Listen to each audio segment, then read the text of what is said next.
Assalamualaikum warahmatullahi wabarakatuh. Izinkan saya memperkenalkan diri. Nama saya Yoga Pratama dengan NIM 19.024-29, Prodi Ilmu Hukum, kelas Negara Hukum dan Demokrasi B, Universitas Ahmad Dahlan. Izinkan saya mempresentasikan tugas UAS saya dengan tema demokrasi dan money politik. Yang pertama, pengertian demokrasi. Secara etimologi, demokrasi berasal dari kata demos, yang berarti rakyat, dan kratos atau keraton yang berarti kekuasaan. Jadi demokrasi adalah kekuasaan rakyat. Dan dari beberapa para ahli juga berpendapat, yang pertama, Abraham Lincoln. Demokrasi is government from the people, by the people, and for the people. Yang berarti demokrasi adalah pemerintahan dari rakyat, oleh rakyat, dan untuk rakyat. Lalu yang kedua, Kartini Kantono.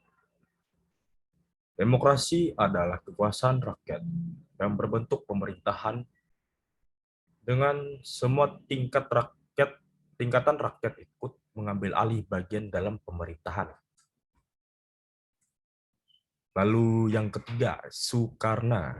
Demokrasi adalah bentuk pemerintahan yang akan menjalankan pemerintahannya tanpa menyebabkan pelanggaran terhadap hak asasi manusia. Lalu yang keempat, Joseph A. Schumpeter.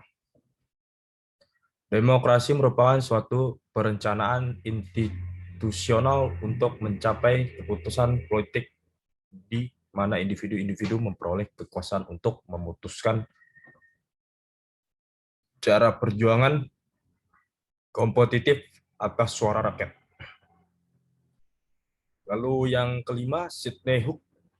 Demokrasi adalah bentuk pemerintahan di mana keputusan-keputusan pemerintah yang penting, yang secara langsung atau tidak langsung didasarkan pada kesepakatan mayoritas yang diberi secara bebas dari rakyat dewasa. Yang keenam, Avan Gafar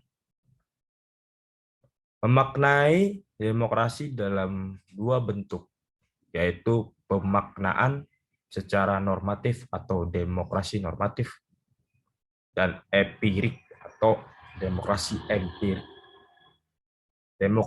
Demokrasi normatif adalah demokrasi yang secara ideal hendak dilakukan oleh sebuah negara. Sedangkan demokrasi empirik adalah demokrasi yang dalam perwujudan pada dunia politik praktis. Dan selanjutnya, beralih ke pelaksanaan demokrasi di Indonesia. Dalam periode 1945 sampai 1959, masa demokrasi parlementer yang menonjolkan peranan parlemen serta partai-partai. Pada masa ini, kelemahan demokrasi parlementer memberi peluang untuk dominasi partai-partai politik dan DPR. Akibatnya, persatuan yang digalang selama perjuangan melawan musuh bersama menjadi kendor dan tidak dapat dibina menjadi kekuatan konstruktif sesuai kemerdekaan. Lalu periode 1959 sampai 1965, masa demokrasi terpimpin yang dalam banyak aspek telah menyimpang dari demokrasi konstitusional dan lebih menampilkan beberapa aspek dari demokrasi rakyat. Masa ini ditandai dengan dominasi presiden, terbatasnya peran partai politik, perkembangan pengaruh komunis, dan peran ABRI sebagai unsur sosial politik yang semakin luas. Demokrasi juga berdasarkan titik perhatian atau prioritasnya. Yang pertama, demokrasi formal. Demokrasi ini secara hukum menempatkan semua orang pada kedudukan yang sama dalam bidang politik, tanpa mengurangi kesenjangan ekonomi. Individu diberi kebebasan yang luas, sehingga demokrasi ini disebut juga demokrasi liberal. Lalu ada juga yang kedua, demokrasi material. Demokrasi material memandang manusia mempunyai kesamaan dalam bidang sosial ekonomi. Sehingga kesamaan bidang politik tidak menjadi prioritas. Demokrasi semacam ini dikembangkan di negara sosialis komunis. Lalu ada beberapa karakteristik demokrasi. Yang pertama, pemerintahan atas nama dan bertanggung jawab kepada rakyat. Pemberian pemerintah oleh, dari, dan untuk rakyat. Itu juga seperti Abraham Lincoln tadi ya, pengertiannya. Yang dari oleh pemerintah oleh rakyat, dari rakyat, dan untuk rakyat. Dan tidak ada hak prerogatif individu, dalam arti tidak ada individu yang memiliki hak yang lebih utama tinggi dibandingkan individu lainnya. Lalu pemerintahan dijalankan atas kehendak masyarakat tanpa mengabaikan hak. Lalu ada juga nilai-nilai demokrasi. Yang pertama, menyelesaikan perselisihan dengan cara damai dan secara melembaga atau institutionalized peaceful settlement of conflict. Yang kedua, menyelenggarakan pergantian pemimpin atau penguasaan secara teratur, atau yang disebut orderly successions of rules. Lalu yang ketiga, membatasi pemakaian kekerasan sampai minimum, atau minimum of cordon. Lalu yang keempat, mengakui dan menganggap wajar adanya keanekaragaman atau diversity. Yang kelima, menjamin tegaknya keadilan. Dan yang keenam, menjamin adanya kebebasan-kebebasan dalam sistem demokrasi, yang seperti berpendapat, begitu. Lalu kita lanjut ke money politik. Money politik adalah istilah yang berkembang pada masa rezim Soeharto, yakni dengan pengertian bahwa money politics adalah penggunaan uang untuk membeli dukungan politik melalui transaksi jual beli suara. Lalu praktik yang bisa disebut juga money politik atau arti katanya politik uang itu ya, dilakukan dengan cara pemberian bentuk uang sembako antara lain beras, minyak, dan gula kepada masyarakat dengan tujuan untuk menarik simpati masyarakat agar mereka memberikan suaranya untuk partai yang bersangkutan. Dan seperti istilah swap gitu. Ya, istilah swap juga berarti kata kayak sogok untuk mendapatkan suara seperti itu. Walaupun harus memenangkan suatu pemilu seperti itu ya. Nah, di sini juga ada istilah suap. Nah, yang pertama, suap atau bribery berasal dari kata briberia atau Prancis yang artinya adalah begging atau mengemis atau vagrancy atau penggelandangan. Dalam bahasa Latin, briba yang artinya a piece of bread given to beggar, sepotong roti yang diberikan kepada pengemis. Dalam perkembangan bermakna sedekah, blackmail atau extortion atau pemerasan dalam kaitannya dengan gift received or given in order to influence corruptly atau pemberian atau hadiah yang diterima atau diberikan dengan maksud untuk mempengaruhi secara jahat atau korup. Tidak ada definisi limitatif tentang istilah suap ya. Dan juga Undang-Undang Nomor 11 Tahun 1980 tentang tindak pidana suap adalah memberi atau menjanjikan sesuatu kepada seseorang dengan maksud untuk membujuk supaya orang itu berbuat sesuatu dalam tugasnya yang berlawanan dengan kewenangannya atau kewajibannya yang menyangkut kepentingan umum. Seperti kepentingan pribadi untuk dirinya sendiri aja. Lalu dari semua yang saya jelaskan istilah suap ini, Indonesia juga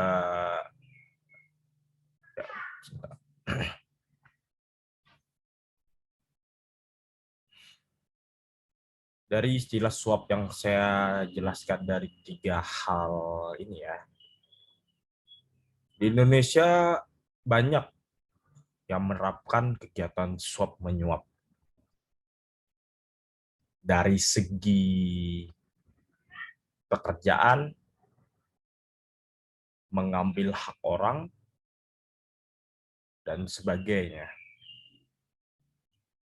Suap ini seperti juga diberkatakan korupsi yang sangat parah ya.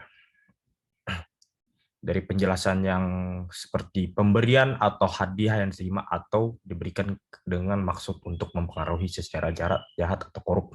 Nah, di sini juga menjelaskan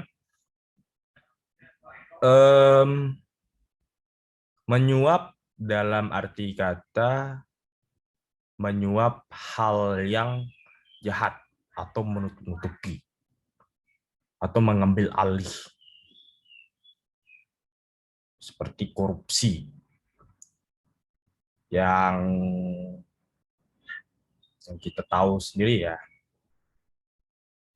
untuk membantu orang dengan materialis diberikan pemerintah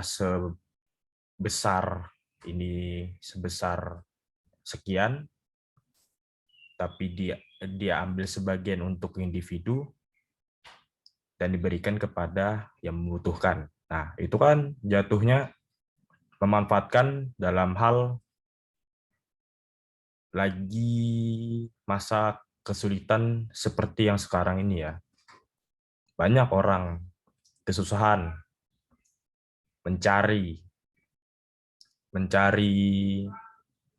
bantuan sana sini. Tapi pas ada bantuan, ada saja orang yang berlaku curang, mengambil hak orang yang lagi kesulitan. Lalu di negara Indonesia ini demokrasinya sangat kurang ya. Anggap ibarat kata istilah money politik ya, yang saya jelaskan ini suap. Jadi mau menindaklanjuti kasus korupsi saja masih kurang, apalagi orang-orang kecil yang tidak mempunyai apa-apa ya.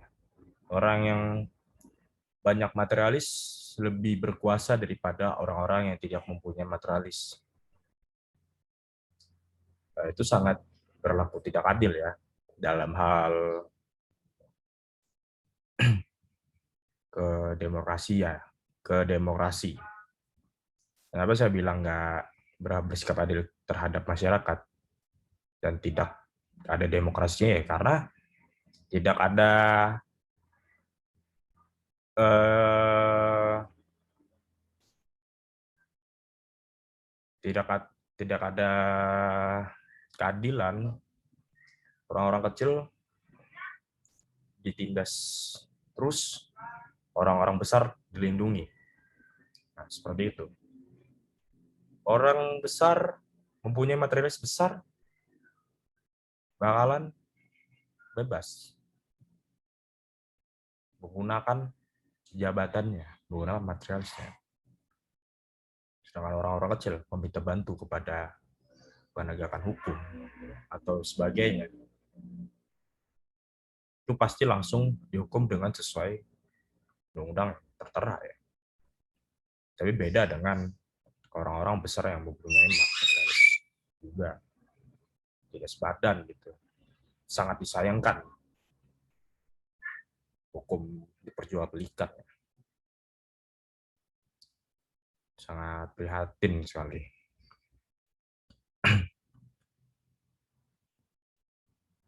Jadi seperti kayak Undang-Undang Nomor 11 tahun 1980 ini ya, dana suap, memberi atau menyajikan suatu pada seseorang dengan maksud untuk membujuk supaya orang itu berbuat sesuatu.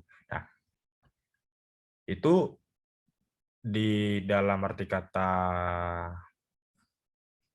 menurut saya ya,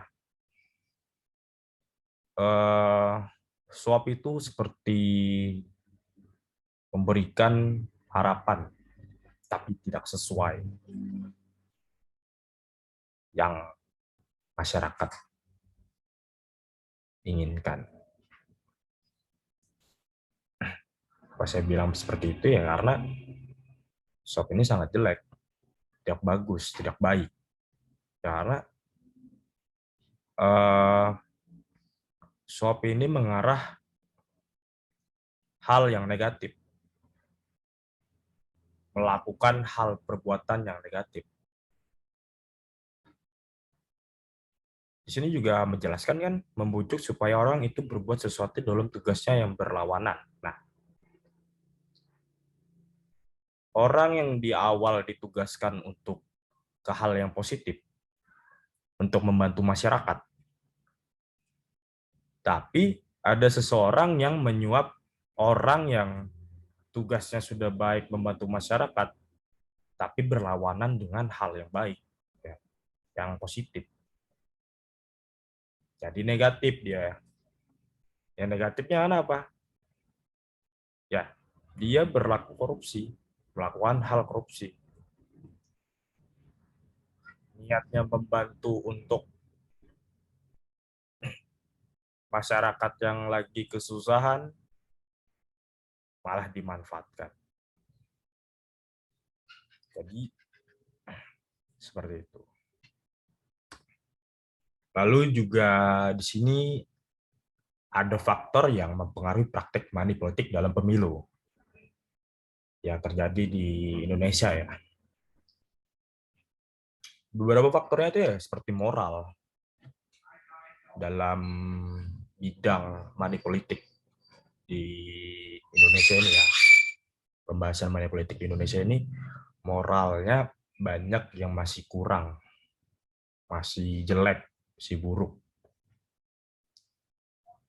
Hanya memandang materialisme saja ya. Lalu sosial ekonomi kan ibarat kata orang yang banyak uang yang bakalan menang dan bebas itulah. Dan sama juga artinya kayak kekayaan juga, kekayaan, lalu kekuasaan dalam pemerintahan, kehormatan serta jabatan yang lebih tinggi, ada celah pada undang-undang, lalu pemenuhan ketentuan electoral threshold. Lalu dampak praktik money politik dalam pemilu dapat dilihat dari aspek sosiologisnya. Menurunnya antusias masyarakat dalam pemilu dan menurunnya kepercayaan masyarakat akan hasil pemilu, ketidakpercayaan masyarakat terhadap pemerintahan, dan bobroknya moral masyarakat dan para pemimpin. Dari keempat yang saya sebutkan tadi ya, memang masih harus diperbaiki kembali ya, mengingat money politik itu tidak baik untuk dalam hal pemerintahan dan pemilu ya. Dan hal kecil-kecil sebagainya apapun itu. Karena di dalam pemilu itu menurut saya sangat besar ya. Gitu. Soalnya kan ini pemilihan umum. Dan jabatannya pasti tinggi. Terus sebagai masyarakat juga harus mengerti money politik itu seperti apa. Itu baik apa buruk gitu. Dan ternyata yang kita tahu money politik itu buruk. Tidak ada baik-baiknya ya, karena dalam hal seperti ini aja kita menggunakan materialisme. Ya, menggunakan secara kita mempunyai moral bagus, etika bagus, terus menggunakan materialis kita sebagai untuk apa dengan baik, bukan untuk menggunakannya secara individu saja ya. Kita harus membantu orang juga. Kita harus seperti ya, bersedekah dan sebagainya lah. Kalau kita udah mempunyai, ibarat kata udah mempunyai materialis yang sangat cukup dan lebih, itu harus digunakan. Itu dari segi materialis ya. Dan kita harus juga mempunyai moral dan etika yang sangat baik untuk sebagai masyarakat juga image kedepannya nggak melihat pemerintahan kita ini selalu buruk terus menerus, pasti ada bakal berubahnya. Lalu selanjutnya ya, dampak praktik money politik dalam pemilu. Dilihat dari aspek ekonomi. Budaya korupsi yang menguras kas negara. Nah, ini juga banyak terjadi di beberapa tempat ya, di beberapa daerah dan kota di Indonesia. Di Indonesia ya, itu sangat disayangkan sekali ya. Dan masyarakat juga pasti bakal berpikir, nggak akan percaya lagi kepada pemerintahan yang akan ke depan lagi itu. Karena ya korupsi ini sangat seperti parasit yang nggak bisa dihilangkan. Dari situlah masyarakat tuh tumbuh pemikiran yang tidak percaya tentang pemerintahan, dan kurangnya juga informasi tentang korupsi itu bagaimana untuk masyarakat ini. Lalu minat investor berkurang dalam menanamkan modalnya dalam usaha negara. Ya, benar. Minat investor juga berkurang ya, dikarenakan adanya budaya korupsi. Ya, budaya korupsi itu sudah menguras harta negara, dan lebih parah lagi, harta masyarakat juga ikut juga gitu. Nah, ya, aspek ekonomi ini sangat-sangat berpengaruh besar terhadap kepemerintahan ya. Dan money politik dalam pemilu juga pasti sangat berpengaruh ya, karena yang dirugikan itu bukan negara lagi, seluruh masyarakat. Karena masyarakat percaya dengan pemerintahan yang sudah dibicarakan oleh pemerintah untuk masyarakat tuh seperti ini, tapi nyata hasilnya tidak ada dan tidak sesuai dengan apa yang diinginkan masyarakat. Lalu dampak praktik money politik dalam pemilu. Dilihat dari aspek politiknya juga ya, budaya politik yang kotor. Nah, seperti ini. Budaya politik yang kotor tuh seperti ya, menurut saya ya,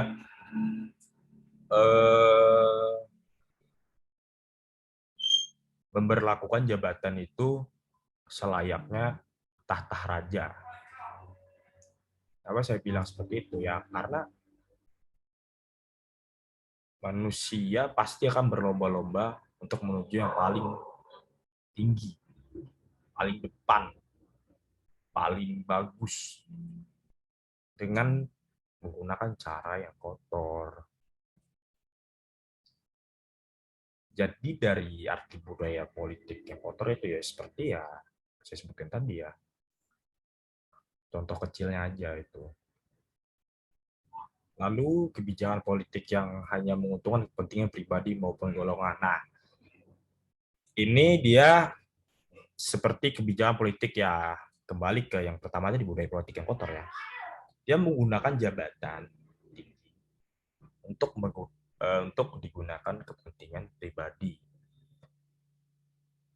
Ya seperti semena-mena saja menggunakan jabatan yang udah dia dapatkan, diberikan, tapi masyarakat meminta haknya, dia tidak memberikannya. Dia menggunakannya secara pribadi, menikmatinya secara pribadi. Tugas juga tidak dilakukannya dengan benar. Lalu, uang memiliki kekuasaan dalam mengatur segala hal. Ya, benar. Uang memiliki kekuasaan dalam mengatur segala hal. Kenapa saya katakan benar?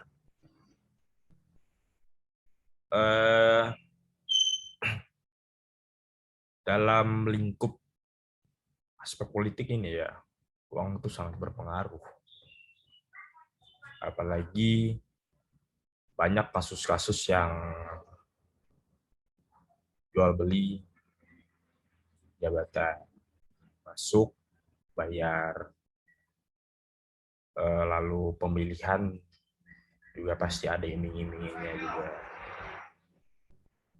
Ya sejenis nyogok lah, kayak ordal orang dalam gitu.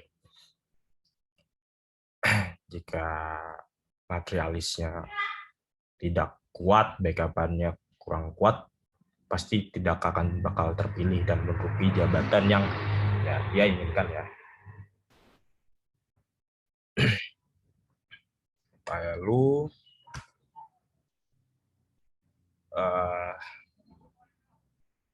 sekian dan terima kasih.